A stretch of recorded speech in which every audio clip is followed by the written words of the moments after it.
সবাইকে স্বাগত জানাচ্ছি। আমি ফিরোজ তোহা। শুরুতেই সংবাদ শিরোনাম জানিয়ে দেব এই মুহূর্তে হাতে পাওয়া সর্বশেষ গুরুত্বপূর্ণ আপডেট বাংলা সংবাদ। শুরুতেই থাকছে, দুর্নীতিতে যারা চ্যাম্পিয়ন তাদের ক্ষমতায় বসিয়ে তামাশা দেখব না, এমনটাই মন্তব্য করেছেন ইসলামী আন্দোলন বাংলাদেশের আমির ও চরমোনাই পীর মুফতি সৈয়দ মোহাম্মদ রেজাউল করিম। তিনি বলেন, বিগত সময় যারা দেশকে 5 বার দুর্নীতিতে চ্যাম্পিয়ন বানিয়েছে, দেশ পরিচালনার নামে এই দুর্নীতিবাজদের ক্ষমতার মসনদে বসিয়ে আবার তামাশা দেখব, তা হতে পারে না।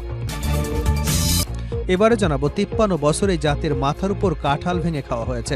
53 বছরে জাতির মাথার উপরে কাঁঠাল ভেঙে খাওয়া হয়েছে বলে মন্তব্য করেছেন বাংলাদেশ জামায়াতে ইসলামের আমির ডাক্তার শফিকুর রহমান। তিনি বলেন, যে জাতি বিভক্ত হয় তার মাথার উপরে সবাই কাঁঠাল ভেঙে খাওয়ার চেষ্টা করে। আমাদের এই জাতির উপরে 53 বছর কাঁঠাল ভেঙে খাওয়া হয়েছে। আমাদের তরুণ সমাজ, জনগণ জেগে উঠেছে। আমরা আর চাই না কেউ আমাদের মাথার উপর কাঁঠাল ভেঙে খাক।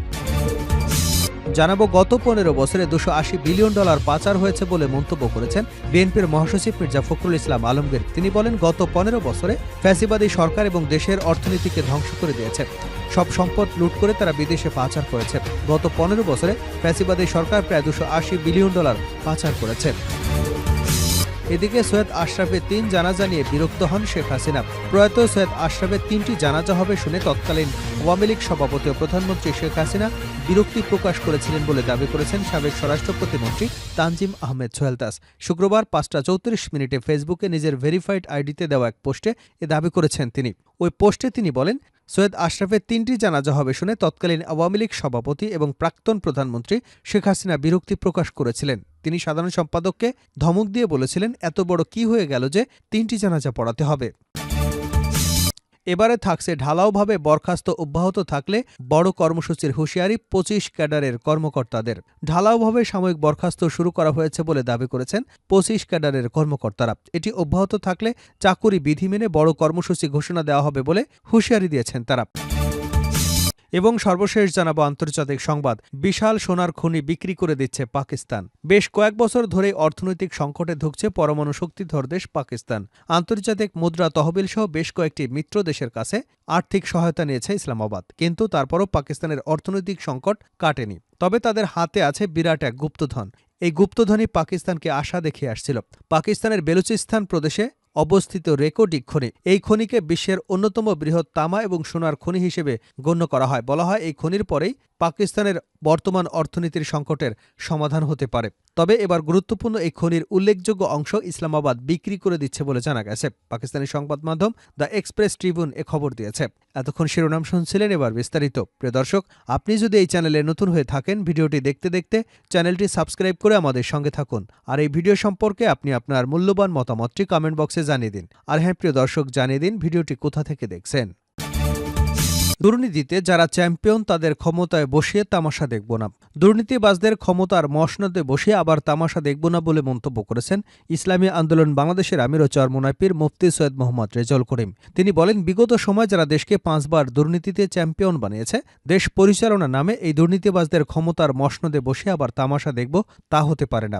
শুক্রবার রাজধানীর ইঞ্জিনিয়ার্স ইনস্টিটিউশন মিলনায়তনে অনুষ্ঠিত ইসলামী শ্রমিক আন্দোলন বাংলাদেশের কেন্দ্রীয় সম্মেলনে এসব কথা বলেন তিনি। অনুষ্ঠানে প্রধান অতিথির বক্তব্যে সৈয়দ মোহাম্মদ রেজাউল করিম বলেন, বিগত সময়ে রাষ্ট্র পরিচালকরা কোনোভাবেই প্রমাণ করতে পারেননি যে তারা দেশের উপকারের জন্য রাষ্ট্র পরিচালনা করছেন। বরং 5ই আগস্ট যারা দেশ থেকে পলায়ন করেছেন তারা সরাসরি ভারতের সরকার ছিল বলে জনগণ মনে করে। তাদের সব কর্মকাণ্ড ভারতের স্বার্থ রক্ষার জন্য করেছে বলে জনগণ প্রত্যক্ষ করেছে।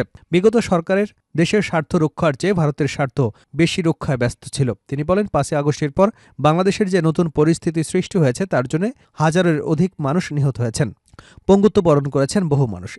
সেই গণঅভ্যুত্থানের মধ্য দিয়ে অন্তর্বর্তী সরকার গঠিত হয়েছে।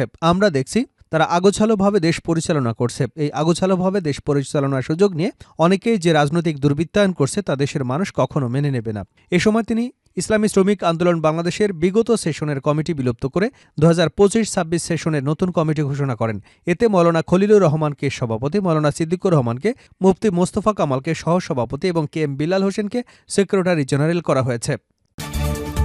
53 বছর এই জাতির মাথার উপরে কাঁঠাল ভেঙে খাওয়া হয়েছে। 53 বছর এই জাতির উপর কাঁঠাল ভেঙে খাওয়া হয়েছে বলে মন্তব্য করেছেন বাংলাদেশ জামায়াতে ইসলামের আমির ডাক্তার শফিকুর রহমান।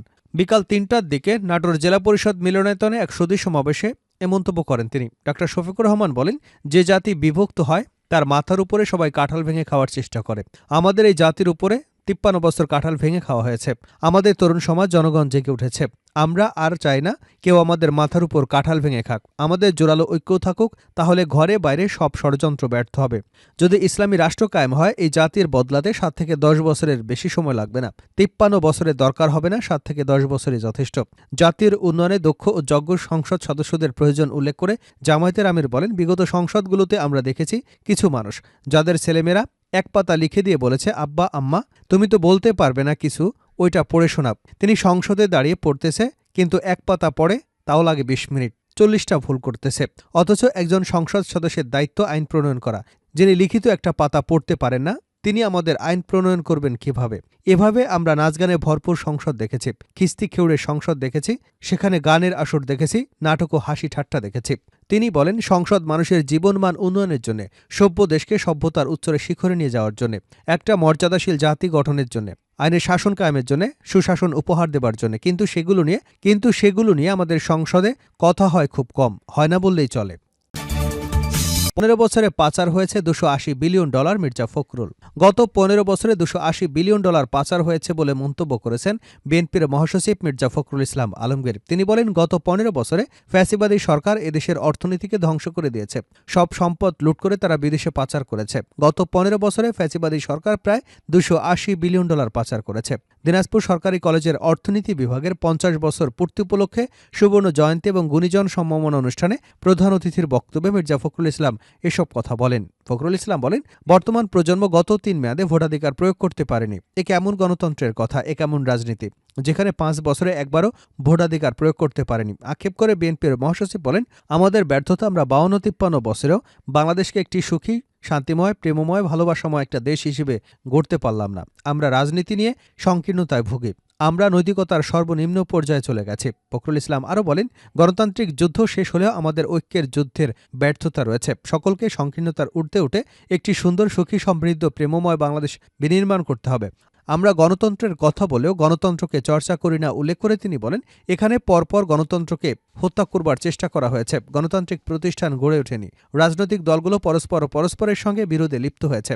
কিন্তু সহনশীলতার মধ্য দিয়ে গণতন্ত্রকে চর্চা করে যদি এগিয়ে যেতে পারি, তাহলে আমরা গণতন্ত্র লাভ করতে পারব, অধিকারকে অর্জন করতে পারব। তিনি বলেন, আমরা ১৯৭১ সালে মুক্তিযুদ্ধ করেছিলাম, এরপরে গণতান্ত্রিক যুদ্ধেও ছিলাম। আজকে সেই গণতান্ত্রিক যুদ্ধ শেষ হয়েছে, কিন্তু এখন পর্যন্ত আমরা ঐক্যের যে যুদ্ধ, সকলে মিলে একসঙ্গে দেশটাকে গঠন করব, তাকে নির্মাণ করব, তাকে একটা পথরেখা দেখাবো। আজকে এই বয়সে এসে আমার কাছে মনে হয় এই জায়গায় আমাদের ব্যর্থতা রয়েছে। সৈয়দ আশরাফের ৩ জানাজা নিয়ে বিরক্ত হন শেখ হাসিনা। প্রয়াত সৈয়দ আশরাফের ৩টি জানাজা হবে শুনে তৎকালীন প্রধানমন্ত্রী শেখ হাসিনা বিরক্তি প্রকাশ করেছিলেন বলে দাবি করেছেন সাবেক স্বরাষ্ট্র প্রতিমন্ত্রী তানজিম আহমেদ সোহেলতাজ। শুক্রবার বিকাল ৪টা ৩৪ ফেসবুকে নিজের ভেরিফাইড আইডিতে দেওয়া এক পোস্টে এ দাবি করেন তিনি। ওই পোস্টে সোহেলতাজ বলেন, সৈয়দ আশরাফের ৩টি জানাজা হবে শুনে তৎকালীন আওয়ামী লীগ সভাপতি এবং প্রাক্তন প্রধানমন্ত্রী শেখ হাসিনা বিরক্তি প্রকাশ করেছিলেন। তিনি সাধারণ সম্পাদক ওবায়দুল কাদেরকে ধমক দিয়ে বলেছিলেন, ও এত বড় কি হয়ে গেল যে ওর ৩টি জানাজা পড়তে হবে। প্রতি উত্তরে কাচুমাচু করে ওবায়দুল কাদের আমতা আমতা করে জবাবে বলেছিলেন, নেতাকর্মীরা ওনাকে অনেক পছন্দ করে, তারাই দাবি জানিয়েছেন, না মানলে সামলানো যাবে না। এ সময় পোস্টে তিনি সিরিজ চলবে, এখন আমার পালা বলেও ইঙ্গিত দিয়েছেন। সোহেলতাজ তার পোস্টের সঙ্গে একটি সংবাদের শিরোনামের স্ক্রিনশটে শেয়ার করেছেন।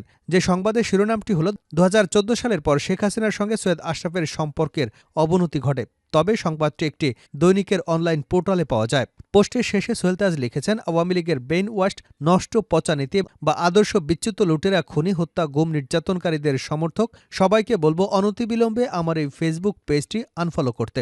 নিজের বিবেককে জাগিয়ে আত্মোপলব্ধি, আত্মসমালোচনা করে অনুশোচনা করবার অনুরোধ করেন তিনি। উল্লেখ্য, সৈয়দ আশরাফ ফুসফুসের ক্যান্সারে ভুগছিলেন। ২০১৮ সালের নভেম্বরে তার ফুসফুসের ক্যান্সারের ৪র্থ ধাপে পৌঁছে পরে চিকিৎসার জন্য থাইল্যান্ডে যান। ২০১৯ সালের ৩রা জানুয়ারি থাইল্যান্ডের ব্যাংককে বামরুনগ্রাদ হাসপাতালে চিকিৎসাধীন অবস্থায় মারা যান তিনি। ৬ জানুয়ারি ঢাকার বনানী কবরস্থানে তাকে সমাহিত করা হয়।